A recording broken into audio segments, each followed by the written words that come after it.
Ba-na-na-na-na.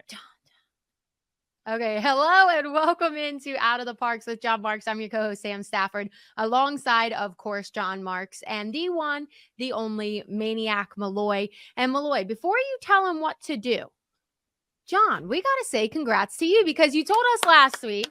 Yeah, trying to clap away from, but you told us last week off camera, but we didn't want to ruin your surprise, of course. But congrats on the new show. Yes, PHLY Bet Parx is a big sponsor and a big part of PHLY. So starting the day after Labor Day, September 3rd, 8 a.m. every Monday through Friday, it will be my show. And we'll lead right into Anthony Gargano's show. And Bet Parx is going to be a big part and a big sponsor of the show. So I think you could expect to see some people from Out of the Parks with John Marks on the show and some Bet Parx content. So very excited. Day after Labor Day, 8 a.m. Very quickly, we hope to get the show to 7 to 9. But just to start it off, we're going to do it at 8 o'clock. Mornings with Marks is back, baby. Mornings with Marks. Maybe Wake Up Philadelphia with John Marks. I was pitching John Marks the spot, but they were like, huh? So, but yeah, but it's thank you very much. It's going to be fun. It's been a long time in the making, and we're ready to rock and roll. So it's going to be a lot of fun. Appreciate it. Yeah, and that's Congratulations, awesome too, because of course we all knew that you left WIP because you wanted more time with your family. So very excited that you found a way to make both things work. Okay, guys, getting into it. So the Phils get into it. Are making us happy. They won 4 straight after yesterday. Thought you were going to use the B word. What's is there a big butt? Oh, I was like, what? No, they're making us happy. They're making us happy after last night with the impressive 5-0 shutout victory. Not just anything, not just any shutout victory. That was against Justin Verlander and the Astros. 9-4 in their last 13 games. What do you guys have to make of this? Yeah, it's hard to be negative on Nola after last night, right? Yeah, right. He gave you the start that you needed. Winning 4 straight, winning 2 series in a row. Doing it against good teams as well, facing AL teams and having success. It's got to make you feel good. And what do you know? What did we talk about last week? Bryce Harper. And this team plays and has the identity of Bryce Harper. When Bryce Harper's struggling and Bryce Harper looks like he's lacking confidence, the team kind of plays the same way. Bryce Harper's been great. Their starting pitching's been great, other than Taijuan Walker. So, this has been the formula for how they've been winning games. Good starting pitching, bullpen's been solid, and you're scoring runs, and you're not just doing it with home runs. How about Nick Castellanos, guys? Listen, Nick Castellanos has taken a lot of shit from a lot of people in this town for a number of years, me included sometimes. But I think for the most part, we've been positive on Castellanos because the expectations have to be what they are. The dude's hitting well right now. You look at his overall numbers, got near 20 home runs, got a good amount of RBIs. And Castellanos has been good. So if you were looking, and we said it last week, I remember, Pat, you cut this up and we put it on social media, and it's like, okay, we know they just won some games, but it's hard to feel good about this team despite them kind of turning the losing streak around. I feel much different this week. I feel good about this stretch, and I feel good about this team. They got to keep on doing it, but you feel good about the Phillies, and it's been a really, really good last week since we last talked to everybody. And I do feel good about the Phillies right now. It's a good feeling to have their Maniac Malloy. I feel very good. I feel a lot better, like you said, from a week ago. And the one reason is over the course of the last week, you've seen the Phillies manufacture some runs, not entirely relying on the long ball. Sack flies, winning 1-run close ball games. That's the stuff you want to see as you head to the playoffs. And that's something that the Phillies have really struggled with doing, manufacturing runs. I actually thought, I was at the point of giving up on them even doing it. So it's really nice to see them do that. Sacrifice flies, man. They count just as much as a home run, a solo shot. Really nice to see. That's what you got to build off and keep winning games. That's the name of the game. 4 big ones coming up against the Braves. Yeah, guys, I agree with you 100%. what we've been talking about all year. The frustrating thing was that when they were hot, they were hot. When they were cold, they were cold. This last week, the stretch that you've seen guys come up that are getting back together, like Bryce Harper coming back. We've seen Trey Turner at times. We've seen Schwarber at times. We've seen Alec Boehm be not as consistent and other guys able to pick him up. So it is something that's really reassuring. And it feels like we're finally starting to get the wheels going again. And that game 1 against the Astros that they won, we finally saw fight in the 10th. Whereas before we were getting so frustrated. We were even questioning if Bryce Harper was even a guy we could rely on in those situations anymore. And then you finally are starting to see that. He got the walk-off single on Monday night. So it's really reassuring to see these pieces that we've been wondering where they went coming back together. And it's slowly but surely, but it's against good teams. So it's a good showing. And I'm very excited. You guys just said that you were. One thing I did want to mention is the fact that they had 11 runs against Kansas City back-to-back nights. You guys think, like, what are you attributing this to? Do you think that they just all decided to come back together? Is it Austin Hayes coming back? Like, what brought the bats back, man? Man, it is. Baseball can be such a maddening game from a fan standpoint, from a player standpoint, and last 2 weeks have been rough shows. If I went back and watched it, I'm like, damn, like that's a lot of time pitching about the Phillies, but that's the way they were playing. Sometimes and I really believe this. This team is as good as their star players are, and that includes and that starts with Bryce Harper. It also goes to Trey Turner, Kyle Schwarber. I feel like has been pretty consistent over the course of the year, but when one guy's going cold, somebody else has to pick these guys up, and that just hasn't been happening over the course really since the All-Star break. Everybody's been going cold at the same time. So it's great when you score 11 runs, but if you come back and score 2 runs the next night, it doesn't matter. You can have 11 runs and then score 2 runs and you still won one game and lost another game. They've been winning in different ways. Remember, I think they did this last year, and they were doing it for the first half of the year this year. They were finding ways to win games, and they were doing it in different ways. Whether they were smashing home runs, whether they needed a 3-2 win with starting pitching being great, whether the bullpen came in and had to shut the team down, they were finding ways to win games in a variety of different ways. And that's what shows you're a good team. Pat mentioned this before. They're manufacturing runs right now. When they go to extra innings, remember we had that stretch, they got the extra innings and they were losing the games because they couldn't freaking get a runner home from second base. Now when they get a runner in second base during the game or in extra innings, they're finding a way to get them in. So they're playing good baseball. Now, fundamentals, some defense and things like that, yeah, they're lacking a little bit there, but this was a big step and this was a big confidence boost for the team. Get these wins, get rolling, because we're at the end of August.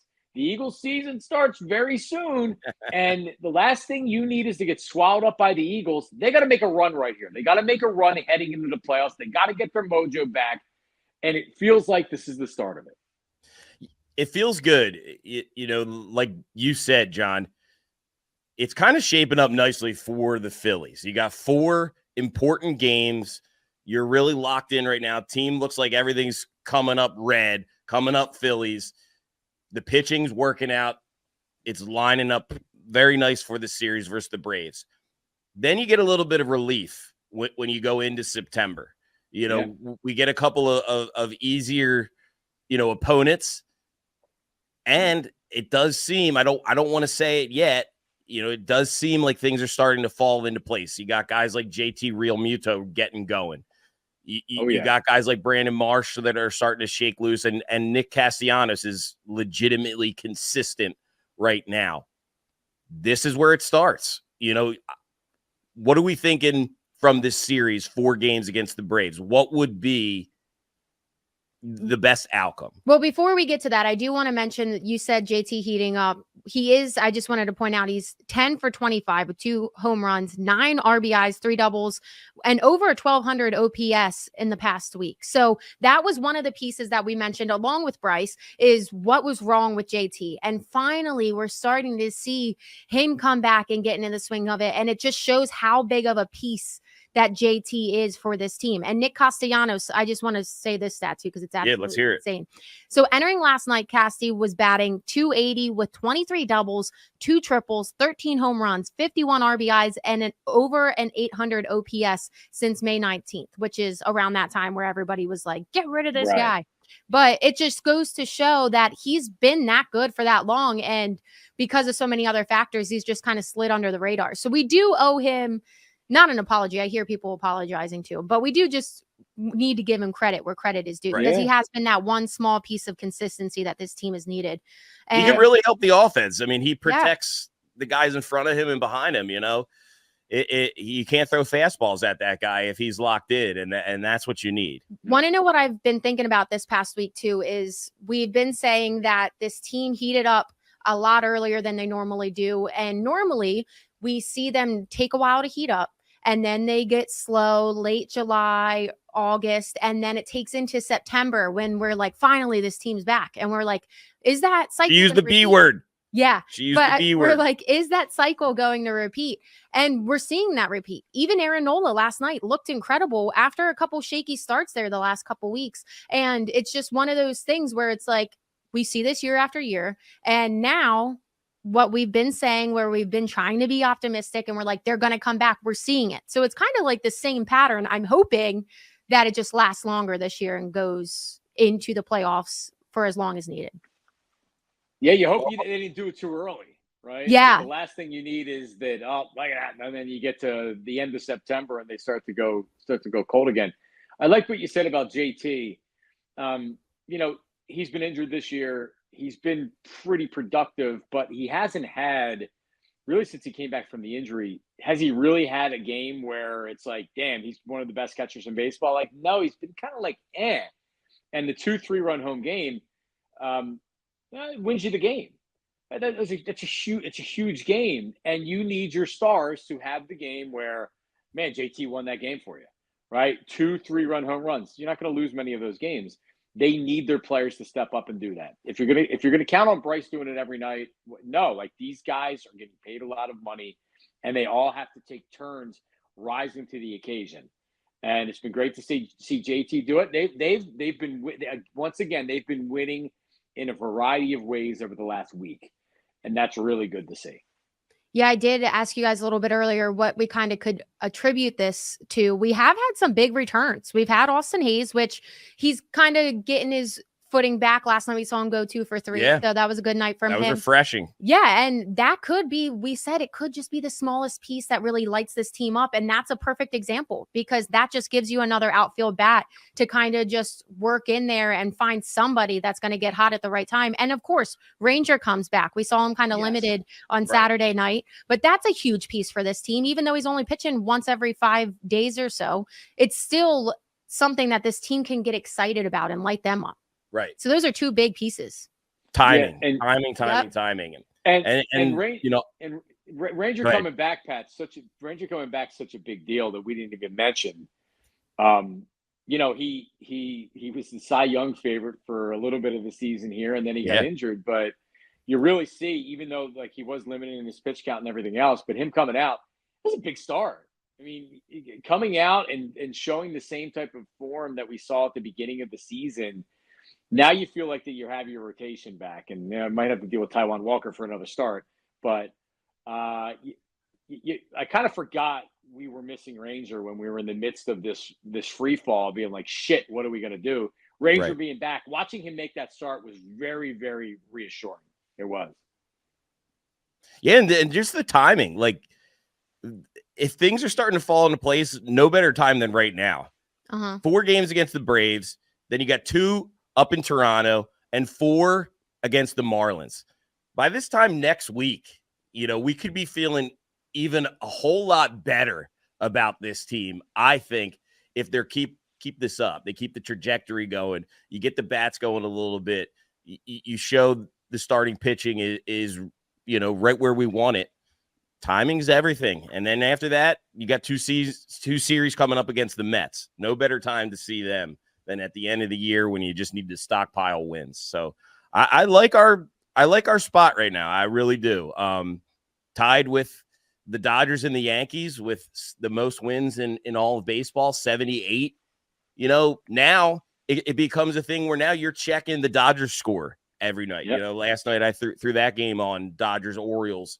That's going to be what we're going to be up against for the next month of the season. The last month, it's going to be checking, obviously tuning in, watching the Phillies and following up with checking that Dodgers score each and every night. It's going to be fun. So, John, you kind of already mentioned it, but just to Pat's point, we are looking, knock on wood, pretty good to take this division with the rest of the regular schedule after this Braves. That's what I'm trying to say. Yeah, if you split, right? You split at least split the Braves. Worst case, you split with the Braves. I was going to say it's at home, so that's more reassuring. But you got to assume if the Braves do win tonight, a lot of Philly fans already are marking this Taijuan Walker game as an L. So then it would be a 5-game lead, but it's still pretty reassuring. I want to know already you guys, putting it in the loss column. Yes, and we've seen the lineup come out today. It's basically the same, but instead of JT, we got Garrett Stubbs in there for Walker. Stubby. 4 for 4, Stubby.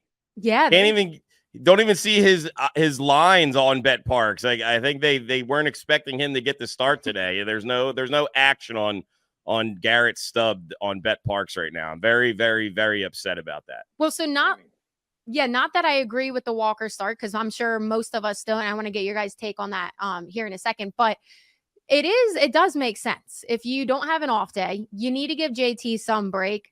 Walker is going to do what Walker's going to do. It doesn't matter who's behind the plate. And then you have these 4 games against the Braves. So not the worst thing to see Stubbs in there. But I want to see what you guys have to say about Walker in there, because we've been saying for a long time, we're over it. We know it's just for the contract, but it is coming down to that part of the season where it's like, okay, we can't actually take this guy and have him in our rotation going in the playoffs, can we?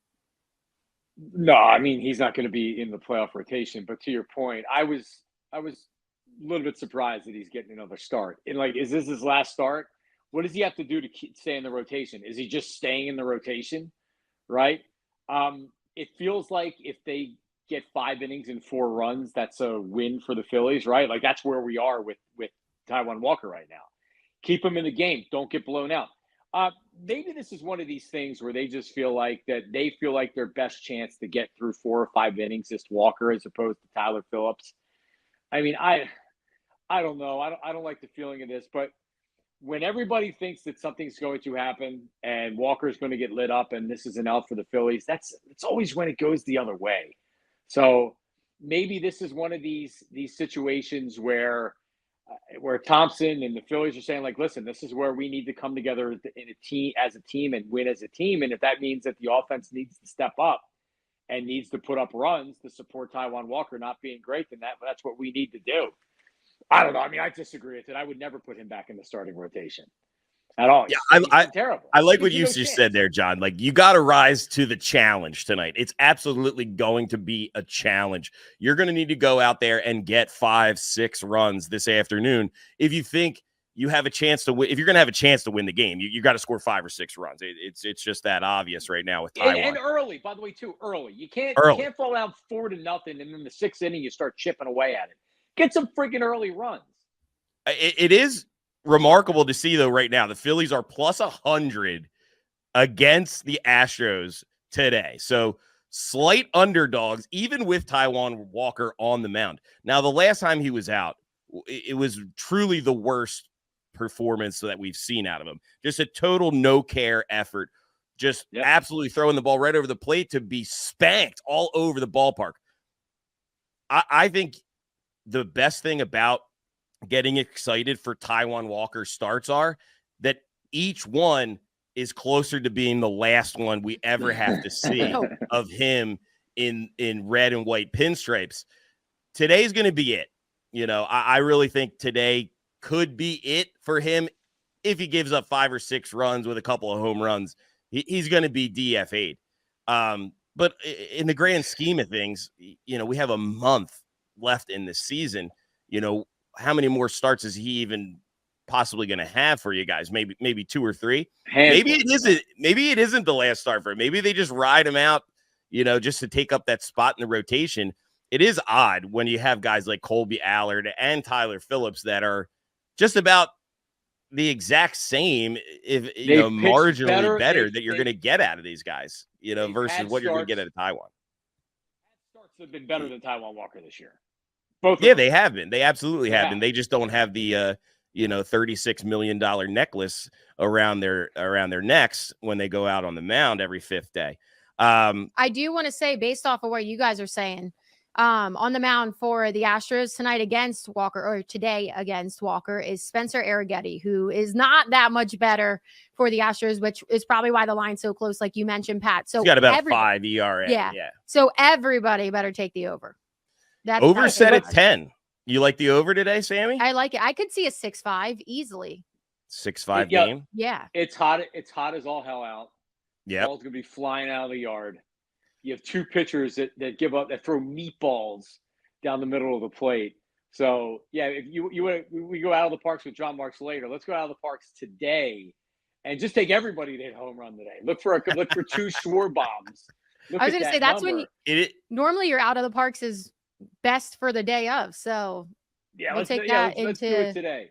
Let's do it today. Man. How about Bryce Harper stepping up? Yordan Alvarez gets Taiwan early.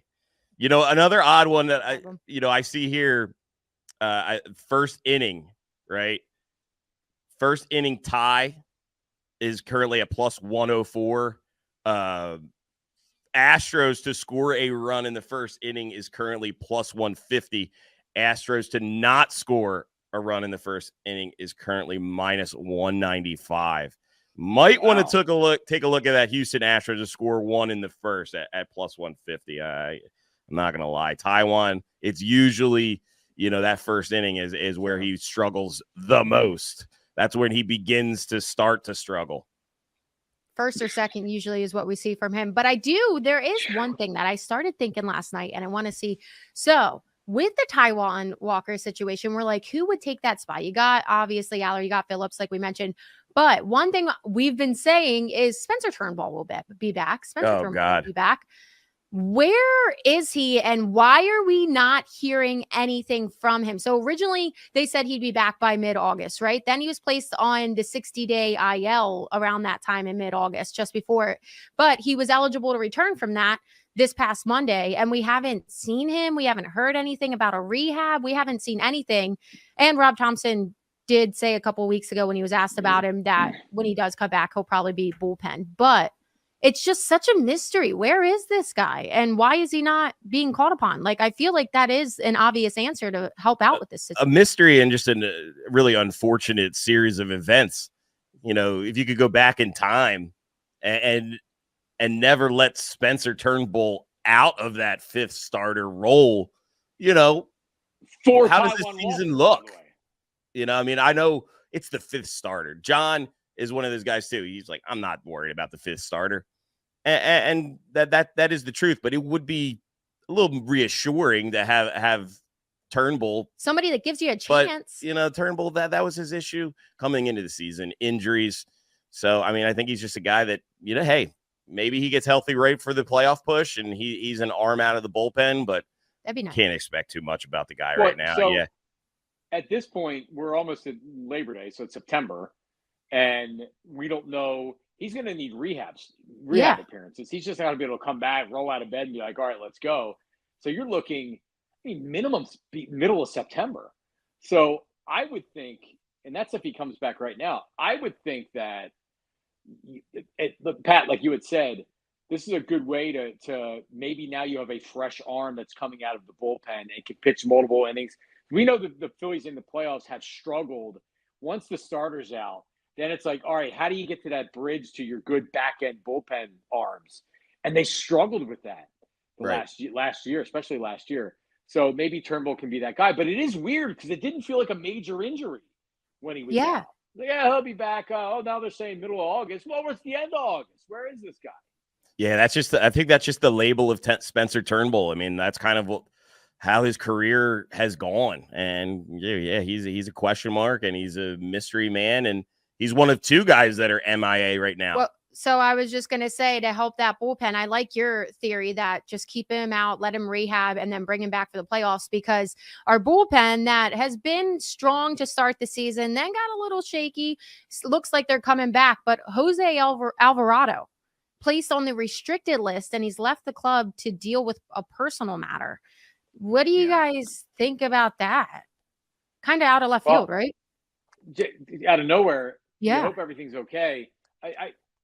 You kind of like, you're paying attention because Rob Thompson's not going to give any particulars, and the reporter has to ask the question. Topper's not going to give you anything, but you're kind of reading between the lines, and you're kind of like, all right, well, how's he answering it? Does it seem like it's serious? He did say that he thinks he'll be back this year. It doesn't feel like he's going to be back this weekend, or it doesn't feel like he's going to be back early next week. You know what I mean? So it doesn't seem like this is a long-term thing. Doesn't seem like he's going to be back this weekend. So who the hell knows? We don't know.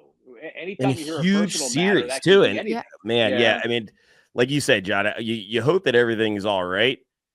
And at a point, the guy had been struggling, mightily. So maybe, stepping away with still time to go is a good thing. But yeah, it's very, very bizarre. I would hate to say that I'm, unalarmed by this, but I'm alarmed right now. He's a guy that you got to get right, like everybody else headed into this. Hopefully he can come back, as soon as possible. Well, that's what's weird about it too, in my mind. And obviously this is all speculation. We have no inside or intel on this, but that's what I'm wondering, Pat, because it said a personal matter. So it didn't say a family matter or anything. And I'm just wondering, because he hasn't been as sharp, especially lately, if it's a mental issue, which is something that we've talked about before, how mental baseball is. We've seen Bryce just go through it. It gets everybody. But that's more worrisome to me, because that's something that there is no timetable on it, and it can always come back. Yeah, and especially with Estevez, who's the guy that I think I can speak for us all, where he's somebody that I really expected to feel a lot different about than I do right now, and have a little bit more comfortability with him coming in the ball games. So now, knowing that he's their only guy stop end at the end of the bullpen right now without Alvarado, that's worrisome in a 4-game series with Atlanta coming up. Very true. Yeah, you feel like in the 9th inning, you need more than a 1-run game if you bring him in, because he's going to give up something.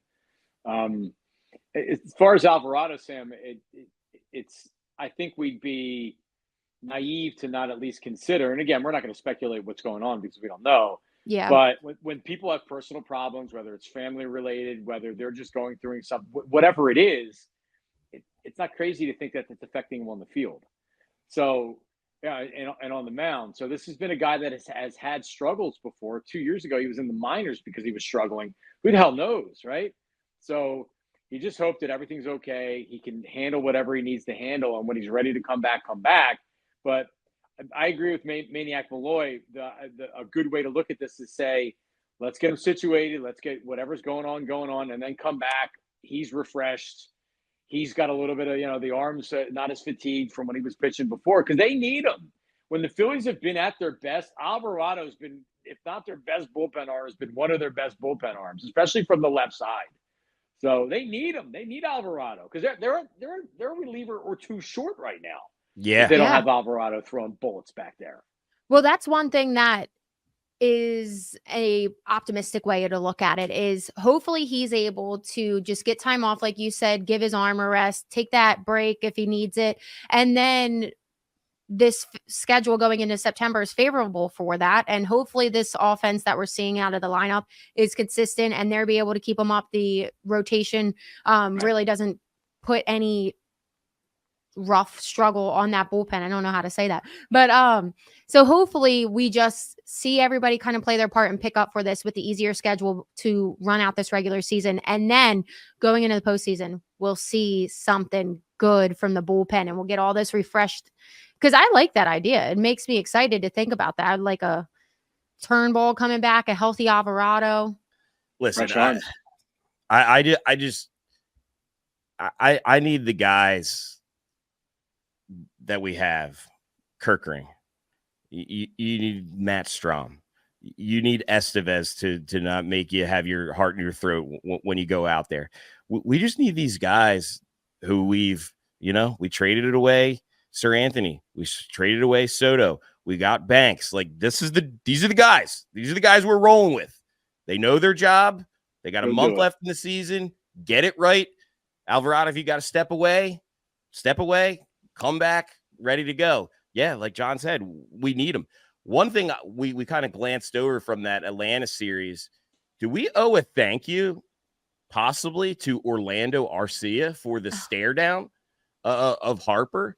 Because since then, if I'm not mistaken, Harper's seeming to kind of, be a little bit more locked in. When I saw that happen, I was ecstatic because that's the type of thing that could, kick Bryce Harper in the ass and maybe get him going.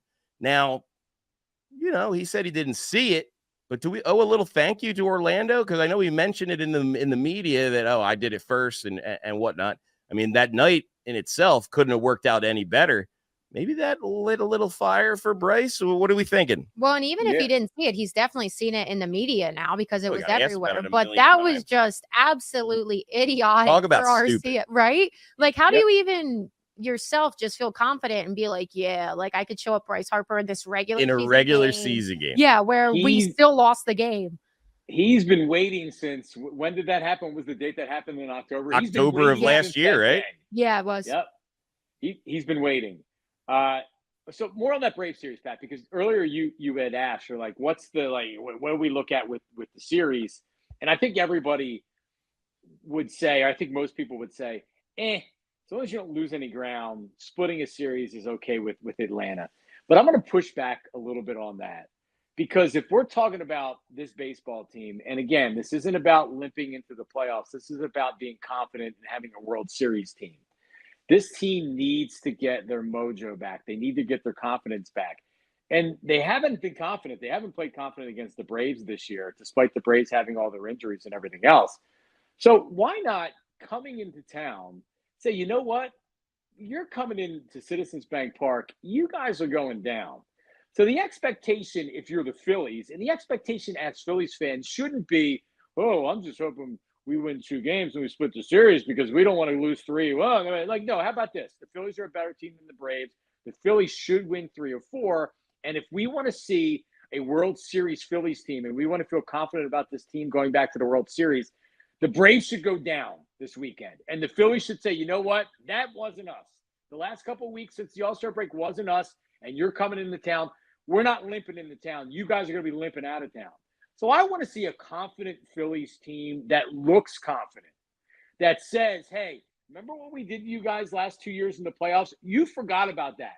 We want you to remember it again because there's a good chance they're going to be playing in the playoffs again this year. Beat the Braves. Beat the Braves down. Let's win this series. Let's not settle for a split.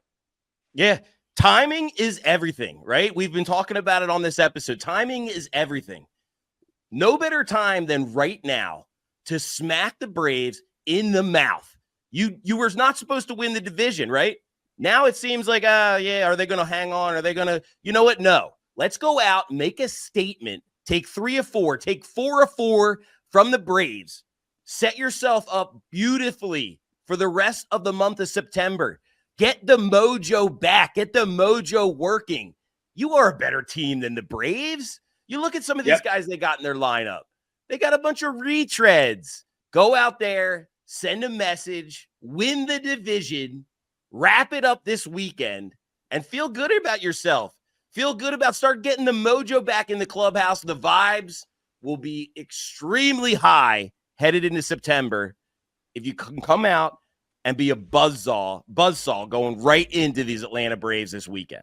No, I agree with you guys 100%. I think the people that are saying at least just take 2 of 4 are kind of just protecting themselves because they're not confident that this team's all the way back. But we all said we feel opposite, at least hoping that we are right with that intuition that we have. But I agree with you guys 100%, especially Pat and I were looking up the rotation. So Chris Sale goes today. So once again, we avoid Chris Sale, which makes it 100% better for us. And then our rotation, it should be Chris Sanchez, then Ranger Suarez, then you start over again with Zach Wheeler, Aaron Nola. That should be the lineup for these 4 games. So if that's the case, they at least should win 3 of 4. You don't go against their ace and you have all 4 of your strongest guys that have been lights out for a majority of the season. There should be a good chance that they win at least. And you owe them a beating too. You owe them a beating after losing 2 out of 3 down in Atlanta, and things are starting to go the Phillies' way. It seems like guys are starting to get going. Like we said, timing, it's starting to work out right now where, the pitching matchups are there for this weekend. Go out now, send a message, put the Braves. Hey, you know what? You could treat this as a playoff series for the Braves. You take 4 games from them right now. They're on the outside looking in when it comes to the wild card even. Yep. Treat it like a playoff series. Arcia, throw it behind him. Yeah. You're up 7-1. Remember how rattled he got? The fans were like, he totally broke down.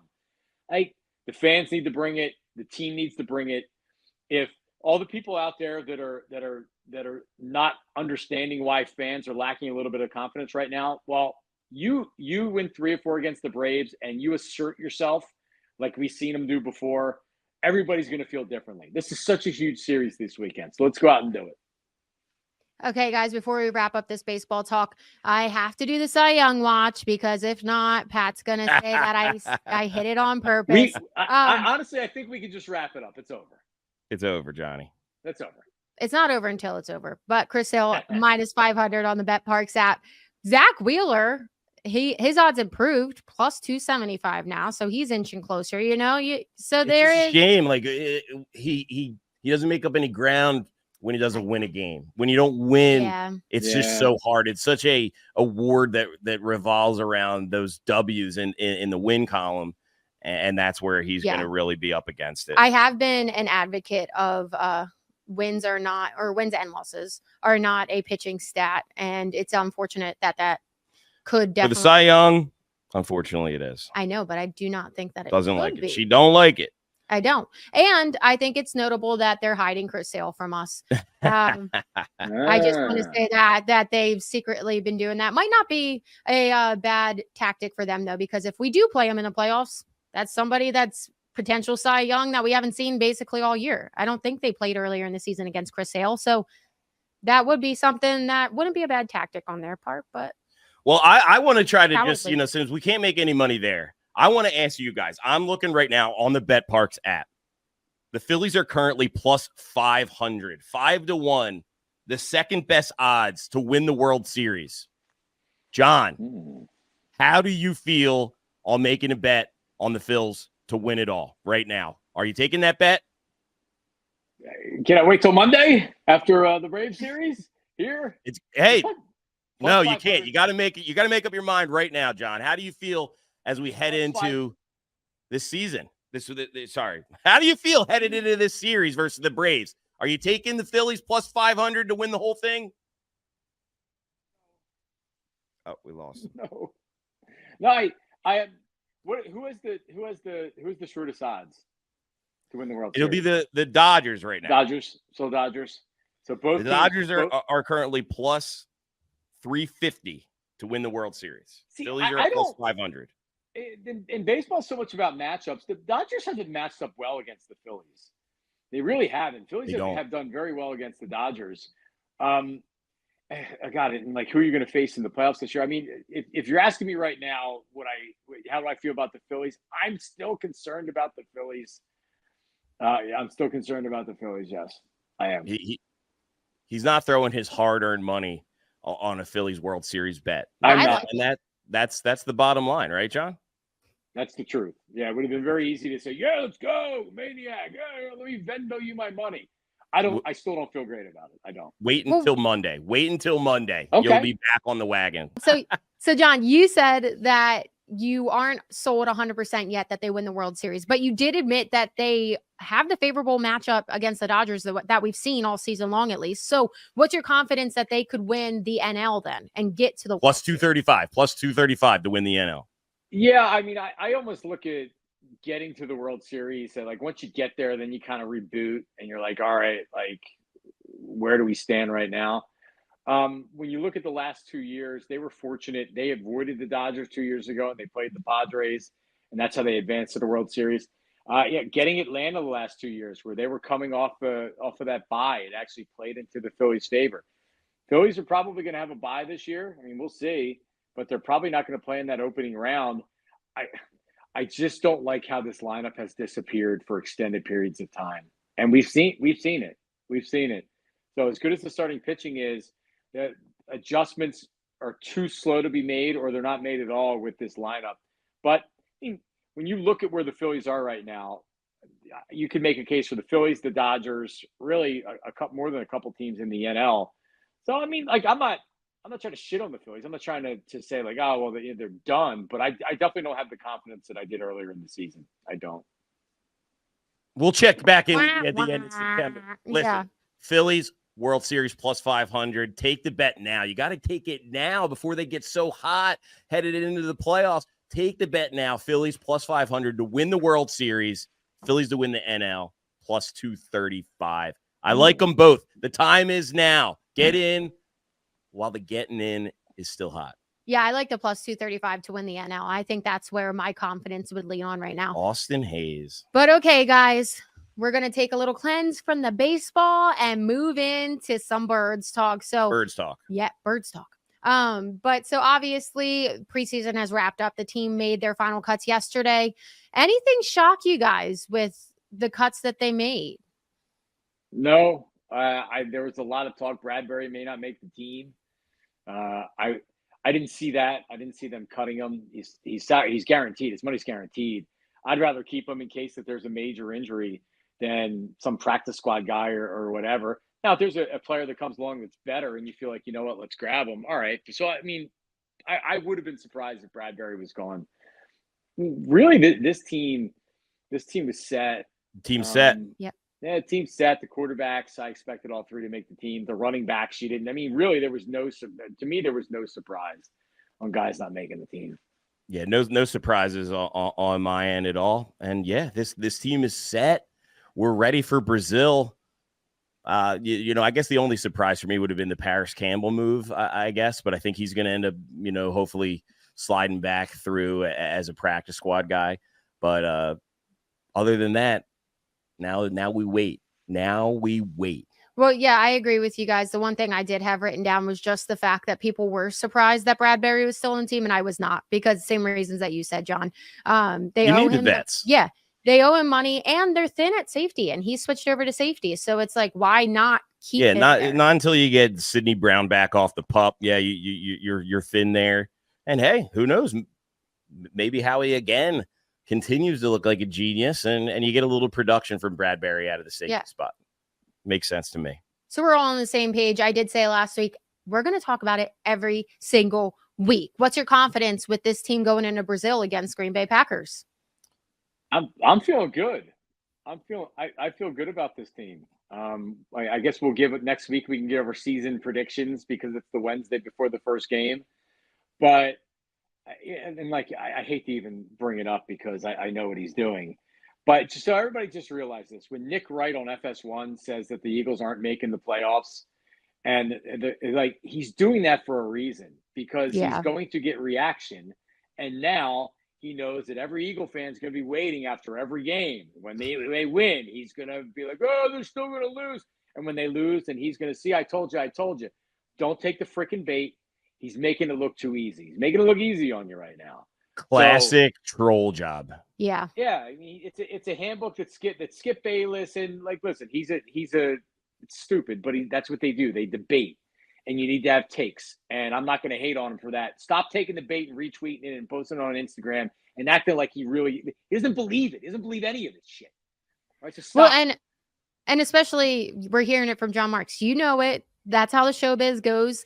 Philadelphia Eagles, one of the most notorious fan bases. If somebody comes at us, we're going to come at him, and it gives him a chance. He's trying to catch us to watch a show every single week because we want to, in their mind, hear him eat his words. So yeah, it's a tactic. Nobody actually believes that. And if they do, they are 100% biased because they're a Cowboys fan or Nick Wright, who's a Chiefs fan, or somebody. So right. And I agree with you. And here's the thing. Unless, like, if Jalen Hurts goes down, he tears his knee. And okay, yeah, that's how they're going to miss the playoffs. The team has way too much talent. I don't even care if the defense, if these guys don't come around. Look at the friggin' offense. They have a new offensive coordinator, right? Making the case, and I didn't listen to the case that he made because I'm sure he wrote down a couple of bullet points and, whatever. But unless, here's how the Eagles don't make the playoffs and have a disappointing year. There's major injuries and there's major turmoil. That's how they miss the playoffs. Nick Sirianni and Jalen Hurts are literally trying to kill themselves during the season. Okay, yeah, that's when they're gonna miss the playoffs. I don't see that happening this year. I don't. So whether or not, I'm not saying they're going to the Super Bowl or they're winning the NFC or anything like that, but missing the playoffs and finishing third in the NFC, okay, Nick, whatever. I agree with you 100%. I think there may be, if anything, like you said, obviously injuries will impact it, but if anything, can you hear me? Okay. If anything, it might just be a learning period because there is so much new on this team. But yeah. I think they'll have no problem, especially in this division. Obviously, you have to worry about the Cowboys because the Cowboys do have, they're good. Yeah, they do have the roster there. So you can't sleep on them. But I do think that we are the better team overall. What do you think going into this Packers game?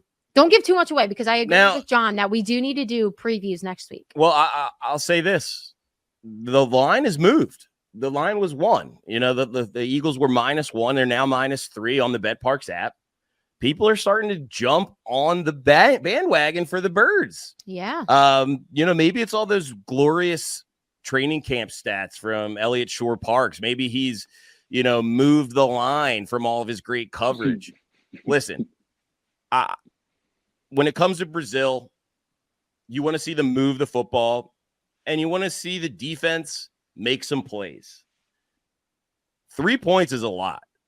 I'm starting to lean towards an Eagles money line bet, and everybody and their mother is going to be taking points in this game. I think Vic Fangio and the Eagles defense rise to the occasion. They are loaded at cornerback. I like the Eagles money line, and I like under the total of 48.5 right now. Give me the Birds outright and a low-scoring football game down in Brazil. That's how it's going to go week 1. Okay, I like it. Yeah, I think the 3 is a lot just because the traveling alone. I think it could be close, but I would love nothing more. You guys think or know that I think that Jordan Love is way overrated. The contract has him making everybody think that he's a superstar when he has not yet proved it, at least long enough in my eyes. So I think that it is the perfect setup for us to be proven right about Jordan Love. So I like that. But hey, he's going to get a chance to prove it. You get the chance to prove his worth right away. Game 1, I like it. I do want to note, because this happened right before we jumped on, Dalvin Cook signed with the Dallas practice squad. So that's something, obviously, he can be pulled up. And you're getting all the old timers back together. Well, so I thought that too, that he was super old, but he's really not. He was born in 1995, so he's like 28, 29. He's been in the league for quite a while. Yeah. I mean, between him and Zeke, that's a lot of tread on the tires. True, but if you have them to kind of platoon it. Yeah. He didn't look like he had anything last year. And it's amazing because if you look at his numbers in Minnesota, he was tremendous. And then Minnesota more or less were like, yeah, we don't really want you back. He's just a guy that can't take too much of a beating. I mean, the workload for him, he's a guy that doesn't need the ball in his hands and needs to get up a lather going and get going. But also he's a dude that's dealt with injuries throughout his career. As he gets a little longer in the tooth here, maybe it is a nice little setup for him and Zeke. But, man, I tell you what, I'd rather be in our situation than them for sure right now. Oh, I agree with you. But I do think the move makes them better because he's most likely going to be pulled up to the actual team here soon. Yeah, I mean, this is the whole training camp, though. They are going to be throwing the ball. Yeah, A lot. they're gonna throw it. Dak's going to throw for 5,000 yards. CeeDee Lamb just re-signed. They're going to be throwing the ball. So short yardage and things like that. Like from a fantasy standpoint, he's probably going to be worth a draft pick. Yeah, I was actually going to mention that when you just said that how much they're throwing. I was looking at my futures picks for Bet Parx, which we're going to have a video for because I have like 13 of them that I like. But Dak was like over under was set at 4,800 yards, passing yards, which I was like, wow. So right on with you, John. Everybody thinks that the Cowboys are going to be passing a lot this year. 5,000 yards from Mr. Prescott. I like it. Take the over. Take the over for the 4,800 you would hit if he has 5,000. Yeah, that's how it works. Bang, bang. Yeah, the Cowboys are the best in the NFL at beating up and bludgeoning bad teams. And Dak Prescott, you remember when Dak Prescott a couple years ago, the Eagles had the COVID replacement team out there, and he threw for like 5 or 6 touchdowns, and he was Chris Farley celebrating after the touchdowns. And it's like, dude, you're having playing against NFL players, and you're stacking your freaking stats right now. Oh, that is so true. Dak Prescott, unbelievable. Well, and it's year after year. It's like up to week 10 or even like almost towards the end of the season. It's like stats wise, to your point, he's like the best quarterback in the NFL. And that's why the Dallas Cowboys are actually going to the World Series or the Super Bowl this year. And a bit of chance. It's always the same song. Hey, maybe he'd be a good pitcher. Maybe he has a background. College football's back, though, too. Don't forget about that. College football is back. Yes. And, John, we're mixing it up. No Marks in the Maniac Moneyline Parlay today. We're doing a boost. College football is back, and so are me and you, Marksy. Colorado, minus 11.5. Colorado team total, over 36 points. We're boosting the odds, courtesy of me and Marks, on the Bet Parx app from plus 140 to plus 200. We're riding with prime time to kick off week 1 in college football. Johnny Marks, how do you think? What do you think of that bet? I put that one together and slapped your name on it. Who do they play? North Dakota State, baby. Here's where I'm going to go there. Everybody in the world is going to be rooting against Deion, except if you're a Colorado fan. He's really aggravating a lot of people with the way he's handling the media or whatever. I'll be tuned in. That's for sure. Yeah, Colorado should beat up on North Dakota State. Right? I guess. I mean, can you give me a scouting report on North Dakota State there, Maniac Malloy? A bunch of guys that think they're Carson Wentz. That's about all I got for you. But they're good in the subdivision. They're good in the subdivision. They very much are. But, man, they're not going to be able to keep up, with their defense and that Colorado offense. The Colorado defense sucked last year. They should get a little bit better. They should be. They probably had an transfers. an FBS team out of the end zone and at least beat them by 2 touchdowns. Shedeur Sanders is now they got to protect him, but he's looked at as a first-round draft pick prospect next year. He's legit. And who's that wide receiver that got injured early last year? Hunter. Not Davis. The Colorado wide receiver. It's Hunter. That's Travis Hunter. Travis Hunter. That's what I was thinking. Travis okay. Hunter. Yeah. He plays both ways. Yeah. So that's going to be a major piece that they have back as well because he got hurt pretty early last year. So he's a game changer on both sides of the football. He's a beast. They're going to be fun. They're going to be a fun team to watch for that first month and a half of the season until they start to play, some legitimate teams, and then they get their doors blown off. It's unbelievable how many their win-loss. I was looking at this stuff last night, some of the futures bets. Colorado's over-under for wins, 5.5 this season is at minus 129. Under 5.5 is at plus 105. 6.5 wins is at plus 175. Under 6.5 is minus 230. So, the odds makers are saying they don't win more than 7 games for sure. They'd be lucky if they win 6. A lot of divisions moving around, realignments. Colorado, they're a team that's built really, really strong on one side of the football. In college football, you need some playmakers on both sides of the ball. it'll be interesting, and people will be all over betting Dion week in, week out until they really get exposed and they get a beat on what type of a team they are. Would that over-under line set, would that still let them into the college football playoff with the expansion? Would that be enough to get them in? I'm trying. That's why my face has been like what it is. You need 10. Yeah, you need 10 wins to get in the playoff. No, I mean, I'd be shocked if they went over. Because they'll beat up on the tomato cans on their schedule in September. I don't have their schedule in front of me.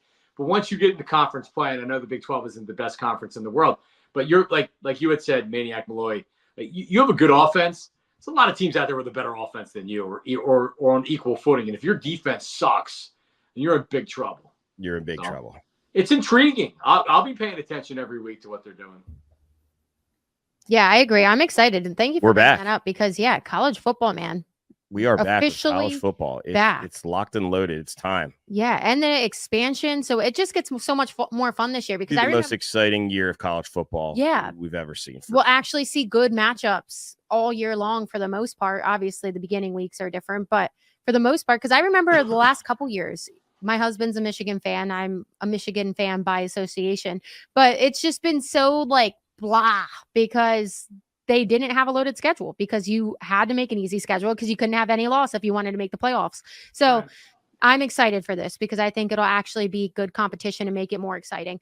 One thing I did want to ask you guys, if not, it's going to be homework. Have you guys watched the new Untold, the sign stealing about Michigan and Connor Stallions? I have not.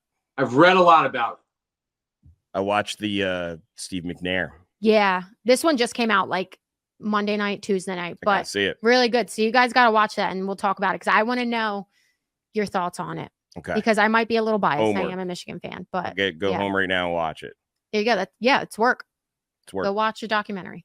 Okay, John, it's time to go out of the Parx with John Marks.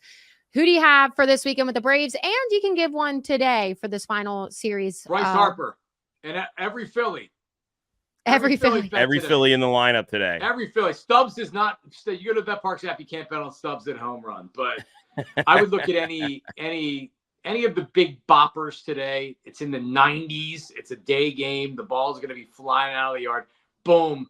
So take that. But also with Atlanta coming into town and with the Phillies being at home, this is such for me a pivotal point in the season for the Phillies offense and the Phillies stars to get going again. And really, I'm talking about Bryce Harper.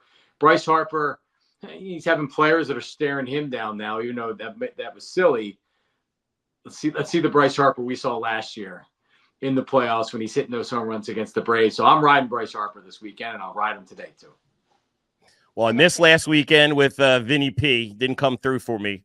I got a Brave for you. How are you going to choose a Brave? Jorge Solar. Facing like two lefties this weekend, at least, with Ranger and Sanchez.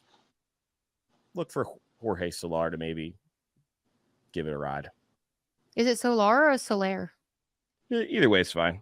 I mean, you just look at this team. Like, you look at this Braves team. Arcia, Duvall, Harris, Jared Kelnick, who was a reject from the Mariners. Laureano, who was a guy claimed off waivers. Merrifield, a guy claimed off waivers. Sean Murphy, a guy that was in his prime 3 years ago. Besides Olson Ozuna, or Urshela, that's another guy that they picked off the trash heap. I mean, you got to come out there and dominate this Braves team. They're nowhere near in the same league as you when it comes to talent. They really aren't. And you just lost 2 or 3. You got to play with your hair on fire this weekend. Shit, knock them out of the playoffs. Take 4 games away from them, and they're in trouble with a month left to play. You got to take care of business. Take care of business. You're done. These Braves. Get her done. And it's a rival at home. Down bad. Yeah, I mean, I want everything to feel like a playoff game this weekend down there at Citizens Bank Park. I like it. And good. Yeah, and hopefully it's good weather. It's going to cool off after tonight, but there might be some rain, so just watch that. And if there is a rain delay, you'll probably see me. So there you go. Always rooting for rain delays. Yeah, there we go. Okay, guys, so that's wraps it up for episode number 22, I believe. So we'll see you next week for 23, and it'll be really fun because we'll obviously, hopefully, be talking about a positive Phillies week, but we'll also get to talk about the Eagles and the NFL. So that one will be fun. Beautiful.